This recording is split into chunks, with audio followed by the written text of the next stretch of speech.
आदमी आज जो है सबसे ज्यादा अगर परेशान है ना, तो वो अपना जमीन संपत्ति का ही विवाद है। आदमी मान लेते हैं काम के सिलसिले में या उसकी नौकरी है उनकी, वो अब वहाँ मतलब जहाँ उनकी जमीन है, पैतृक जमीन है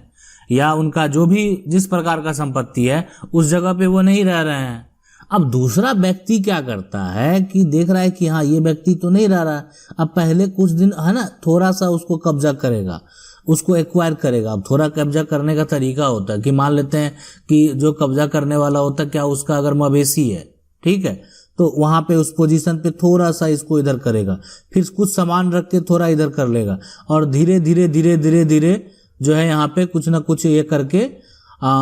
कहीं मिट्टी गिरा के या कहीं एक पौधा लगा के धीरे धीरे पूरा एक्वायर कर लेता। और ये तरीका होता है कब्जा करने का। उन लोगों का जो मनसा होता है कि ये तो रह नहीं रहा, रोकने वाला तो कोई है नहीं, अन्य व्यक्ति कोई उस पे ऑब्जेक्शन, और संपत्ति का मालिक तो यहाँ रहता नहीं है, तो धीरे धीरे कर लिया संपत्ति कब्जा। अब अगर संपत्ति का मालिक बाहर से आ गया तो वो संपत्ति जो है अगर अपना वो दावा कर रहा है तो उसी से लड़ाई झगड़ा कर रहा है, विवाद कर रहा है। लेकिन उनको पता नहीं कि इस तरह के मामले में सुप्रीम कोर्ट ने क्या जजमेंट दिया है, और अगर वो व्यक्ति उस जजमेंट को सिर्फ फॉलो करे ना तो हालत खराब हो जाएगा। तो यहाँ पे समझेंगे, अब अगर इस तरह का प्रॉब्लम कोई भी संपत्ति के मालिक के साथ हो जाता है तो उनको क्या करना चाहिए। हाँ, लेकिन अगर जो कब्जाधारी है वो एक लंबे समय से उस जमीन पे जो है कब्जा किए करके बैठा हुआ है, तो आप क्या कर सकते हैं, दोनों को समझने का प्रयास करेंगे। देखिए, सबसे पहले अगर मान लेते हैं आप 1 साल 2 साल नहीं थे और धीरे धीरे आपकी संपत्ति है, आपके नाम से है, आपके पास कागजात है उसका, और कोई व्यक्ति उसको धीरे धीरे उसको कब्जा कर लिया, तो उस केस में क्या होगा कि आप अगर मान लेते हैं ऐसा देखते हैं और वो संपत्ति को खाली नहीं कर रहा है, तो आप सबसे पहले हम आपको कानूनी प्रक्रिया बताते हैं, उसके बाद सुप्रीम कोर्ट ने क्या कहा वो भी बताएंगे।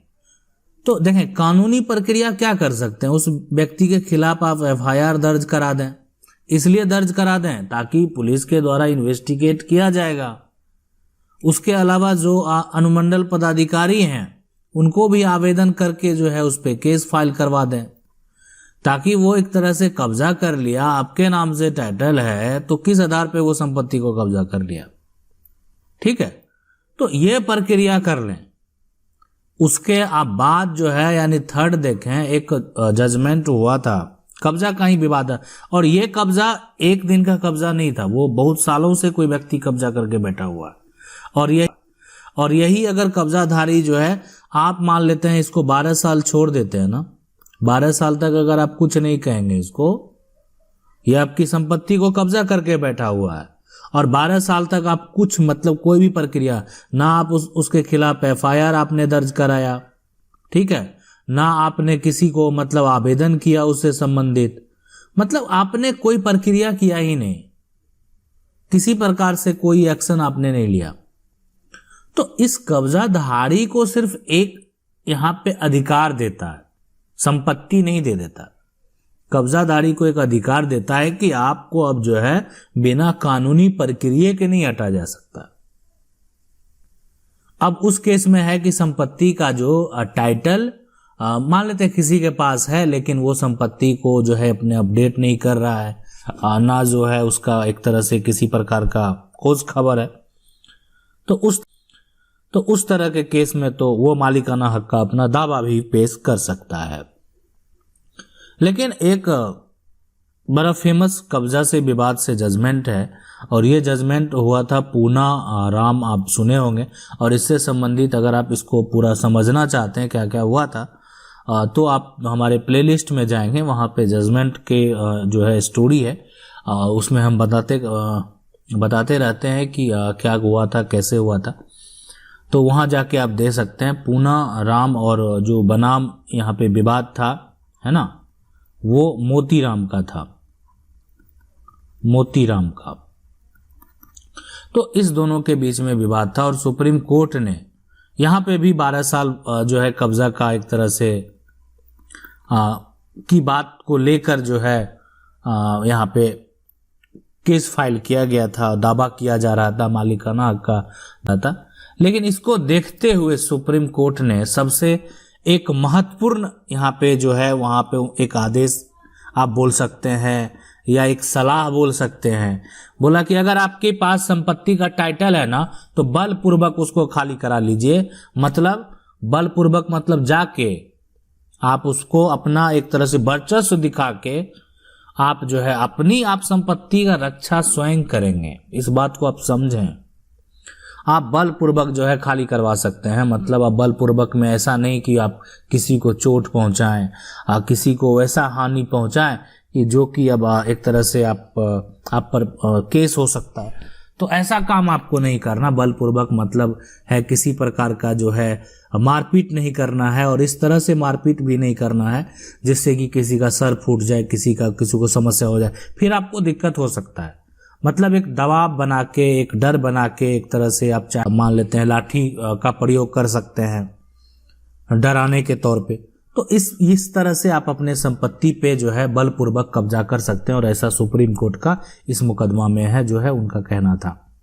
तो यहाँ पे ये भी साफ साफ कह दिया कि इसमें मुकदमा दायर करने की जरूरत नहीं है। आपके पास संपत्ति का टाइटल है, ठीक है, तो आपका और कब्जा जो है कोई और कर चुका है, मान लेते हैं आपकी संपत्ति का, तो कोर्ट केस जो है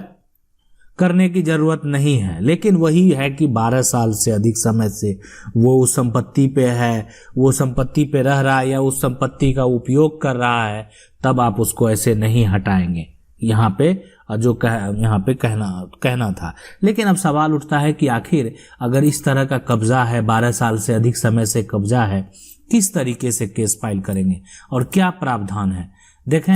हाँ, लेकिन नाम आपका होना चाहिए, तब आप जो है एक तरह से सीपीसी के तहत जो है मान लेते हैं सिविल कोर्ट में आप मुकदमा जब दायर करेंगे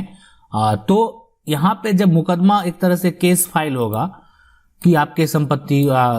वो कब्जा कर लिया है, तो उसमें यहाँ पे एक तरह से नोटिस किया जाएगा इस कब्जाधारी को, ठीक है, कब्जाधारी को जो है नोटिस किया जाएगा। और नोटिस करने के बाद यानी कब्जाधारी को जब नोटिस होगा, ठीक है, उसके बाद उनको जो है कोर्ट में जो है उसको फिर जवाब अपना देना पड़ेगा कि आपने उस व्यक्ति का, जब आपके नाम से वो संपत्ति नहीं है तो आप उसका कब्जा किस आधार पे किए हुए हैं, क्यों कब्जा किए हुए हैं,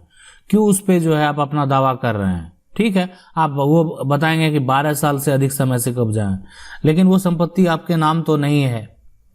और रही बात, देखें, एक जो है यानी एडवर्स पोजीशन में यही तभी हो सकता है जब एक तरह से वो संपत्ति जो है उस पे किसी तरह का कोई भी हकदार नहीं है और उस पे वो 12 साल से अधिक समय पे है, तो उस पे अपना मालिकाना हक का दावा कर सकता है। अब जब संपत्ति का टाइटल है, रेवेन्यू जो है हर साल वो संपत्ति का टैक्स दे रहे हैं, तो संपत्ति का असली मालिक तो वही हुआ जिसके नाम से वो संपत्ति है। हाँ, आप अगर कब्जा किए हुए हैं, आप अगर चाहते हैं आपके बीच में कोई किसी प्रकार का समझौता है, तो आप प्रयास करें कि आपके कब्जे में वो संपत्ति है तो आप उनसे जो है खरीद सकते हैं, ठीक है। लेकिन संपत्ति का अगर बात करें तो पूरा टाइटल जो होगा वो तो संपत्ति मालिक का ही होगा। आप अगर कोर्ट भी जाएंगे तो कोर्ट आपको एक अधिकार देता है, लेकिन कब, जबकि मान लेते हैं कि संपत्ति का जो मालिक है, ठीक है, संपत्ति का जो मालिक है उसने किसी प्रकार का कोई प्रक्रिया नहीं किया होगा, उसका मान लेते हैं उसके पास संपत्ति का टाइटल है, वो उसके पास सारा डॉक्यूमेंट अपडेट है, उसी की होगी। अब रही बात कि कब्जाधारी, अब कब्जा प्रूफ करना का भी बहुत सारा तरीका होता है, उसको आगे हम कभी बताने का प्रयास करेंगे। लेकिन कुछ ऐसे व्यक्ति होते हैं जिनके पास जो है जमीन नहीं है, सिर्फ वही जमीन है जिसपे वो कब्जा करके रह रहे हैं, तो यहाँ पे राज्य सरकार के द्वारा भी अभियान चलाया जाता है कि उसको मालिकाना हक दे दिया जाए, यानी उस जमीन का जो है पर्चा बना दिया जाता है, वासगत पर्चा दे दिया जाता है उसको रहने के लिए, ताकि उसको संपत्ति का मालिक हटा नहीं सके, इसलिए कि वो कब्जे में है और वो भूमिहीन है, उसको रहने के लिए किसी प्रकार का कोई जमीन नहीं है, तो वो कहाँ रहेगा। तो ये वो जो होता है, ऐसा नहीं कि बड़ा सा कोई प्लॉट होता है, लेकिन जब यहाँ पे एडवर्स पोजीशन का कोई दावा करता है तो वो प्लॉट बड़ा भी हो सकता है, छोटा भी हो सकता है, वो डिपेंड करता है कि जो उनके कब्जे में है। आशा करते हैं वीडियो अच्छा लगा होगा। वीडियो को जरूर कर दें। चैनल को पहली बार देख रहे हैं, सब्सक्राइब करके जो बेल आइकन है उसको जरूर दबा लें। मिलते हैं अगले वीडियो में, तब तक के लिए जय हिंद।